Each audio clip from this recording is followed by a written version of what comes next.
Well, that was not the only coaching news that came out this past week. Your beloved Titans have hired the Bengals offensive coordinator. What's his name? Bill Callahan, right? Brian Callahan. Brian Callahan as their new head coach. Yes, So I'm sure you're very excited about that.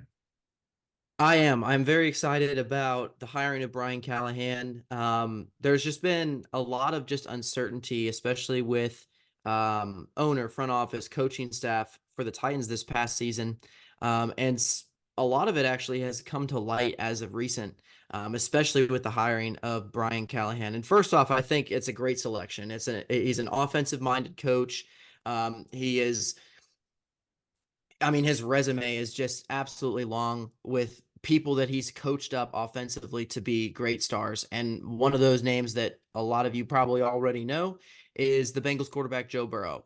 He pretty much had single handedly shaped that quarterback from his, I wouldn't say disastrous rookie season, but it wasn't the greatest, into his second season coming out and leading the Bengals all the way to a Super Bowl. And so, not only does that kind of give me excitement about the movement that the Titans are going to be going in this next season with Brian Callahan, but the focus that this organization is really putting on is the development of Will Levis. Otherwise, you wouldn't really be hiring someone like Brian Callahan to come in. One concern I do have is, he's never actually called plays before, so he's never been a play caller. So that'll be interesting to see moving forward. But still this kind of development has really kind of put the organization all behind Will Levis and pretty much saying, this is our guy, we're going to build around him, and that's where we're going to go. And especially this past season with the Titans, it's been ups and downs. Whether are we starting a rebuild? Are we not rebuilding? Are we trying to go for the Super Bowl? There was so many different questions. And with Vrabel gone now and Brian Callahan being the guy, a lot of those questions have cleared up. Something interesting too, moving forward, especially with this hire, is you know the Bengals. When Joe Burrow was going into his second year, one thing that they wanted to do was to fix the offensive line. So everyone thought that the Bengals were going to go out and draft a high, offensive lineman and with their pick in the first round.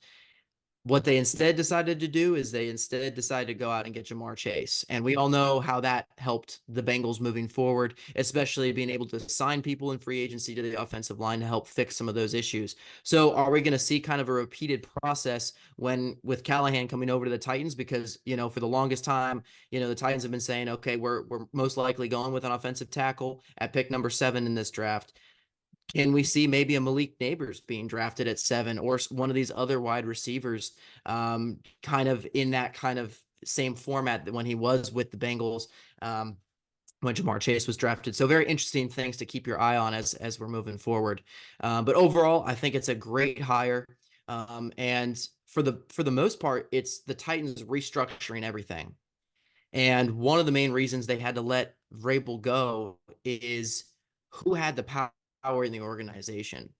When they brought Rand Carthon in, um, it was one of those things that Vrabel didn't want the guy. So how do you think that relationship is going to go when you bring in someone that the coach doesn't want, and when he's asking, can we have a mediator? Can we have someone coming in to control who actually has the say?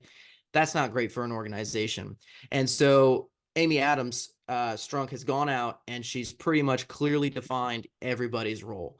And they've elevated actually Chad Brinker up from being the kind of person in charge of, salary cap, some of those different key things. Now he's kind of taking care of a lot of the different, front office type things. Rand Carthon has complete control over the team, including the head coach, picks, everything like that. And so it's a much more modern look to a team. And that's something that Amy Adams Strunk wanted to do. She wanted to go through and she wanted to really kind of modernize this franchise and get it to be a winning franchise like some of these other franchises we see in the championship rounds this upcoming weekend. So all in all, I think great moves for the Titans. We'll obviously keep our eyes on it, see how well it goes.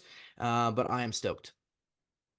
Yeah, I completely agree. I think it's a great hire for the Titans. When you have a young quarterback like that, that's exactly what you want. You want an offensive coach who can come in and build around them, especially a guy who's proven that he can do that around a young quarterback with, like you said, what he did with Joe Burrow 2 years back. I think also you made a great point about building the offensive line and getting some wide receiver help. This draft is historically deep at both wide receiver and offensive tackle. There's about 8 to 10 offensive tackles who are going to have first round grades in this draft, and at least some of them are going to be available in the second round. As it's pretty similar for wide receiver, there's probably like 5 or 6, maybe even 7 wide receivers who are going to have a first round grade this year. I don't know how many of them will make it to the second round, but it'll at least be a handful. So this is probably the perfect year for the Titans to kind of begin rebuilding their offensive line and their wide receiver core, because there's a lot of talent out there to begin doing that. I think if they go out and sign some good offensive line free agents and maybe draft an offensive tackle in the second round and then take, like you said, an impact wide receiver with that first pick, whether that's Malik Neighbors or Rome Odunze, whichever one of those two guys is still there at that point, I think you could absolutely see the Titans turn things completely around next year and be a serious contender in the playoffs. Now, obviously, that's contingent on a lot of things happening, them adding a lot of pieces, but they have everything in front of them right now. And if they go and play this offseason right, I could absolutely see them doing some serious damage next year.